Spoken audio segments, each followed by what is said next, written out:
حضرت ابو ہریرہ رضی اللہ تعالیٰ عنہ فرماتے ہیں تبوک کا موقع تھا تو کھانا ختم ہو گیا، بڑی سخت بھوک سے لوگوں کا واسطہ پڑ گیا اس جنگ کے موقع پر۔ اب سواریوں کے لیے اونٹ موجود تھے تو بعض لوگ حضور کی بارگاہ میں حاضر ہوئے، یا رسول اللہ صلی اللہ علیہ وسلم اگر اجازت دیں تو اونٹ نہ ذبح کر لیں، گوشت ہم اس کا کھا لیں گے اور ان کی جو چربی ہوگی اس کا تیل بنا لیں گے، تو حضور آپ اجازت دے دیں۔ نبی پاک صلی اللہ علیہ وسلم نے فرمایا ٹھیک ہے تم اونٹ ذبح کر لو، اپنی ضرورت کو پورا کرو، ضرورت کو پورا کرنا ضروری ہے۔ اب اجازت مل گئی، لوگ اونٹ ذبح کرنے کے ارادے سے اٹھے تو حضرت عمر نے روکا، فرمانے لگے ذرا ٹھہر جاؤ۔ لوگ رک گئے تو حضرت عمر حضور کی بارگاہ میں حاضر ہوئے، عرض کرنے لگے یا رسول اللہ اگر ہم نے اونٹ ذبح کر لیے تو سواریاں کس پہ کریں گے؟ تو سواریوں کے لیے کم پڑ جائیں گے، واپس جانا ہے، سفر کرنا ہے۔ حضور نے فرمایا پھر آپ بتائیے۔ عرض کی حضور ہمارے پاس جو کچھ ہے نا ہم لے آتے ہیں، آپ برکت کی دعا کر دیں۔ حضور آپ دعا فرما دیں، بات ختم ہو گئی۔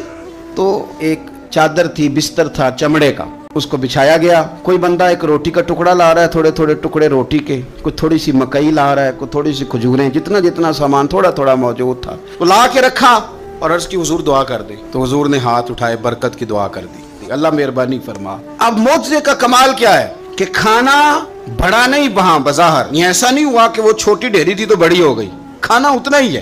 یہ ہے معجزہ جو عقل کو حیران کر دے۔ حضور نے فرمایا آتے جاؤ اور کھانا لیتے جاؤ۔ سینکڑوں کا لشکر تھا، سارے سیر ہو گئے، کھانا لے گئے، مرضی کا لیا، رج رج کے کھایا، لیکن کہتے ہیں پلٹ کے دیکھا تو کھانا پہلے سے زیادہ موجود تھا۔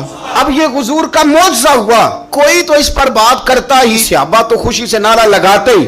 رسول کریم خود بولے، فرمانے لگے لو بھائی میں گواہی دیتا ہوں کہ اللہ کے سوا کوئی معبود نہیں اور میں اللہ کا سچا رسول ہوں۔ اور حضور فرمانے لگے جو اس گواہی پر اللہ کی بارگاہ میں حاضر ہوگا نا اور اس میں شک نہیں کرے گا، اسے اللہ جنت میں داخل فرمائے گا۔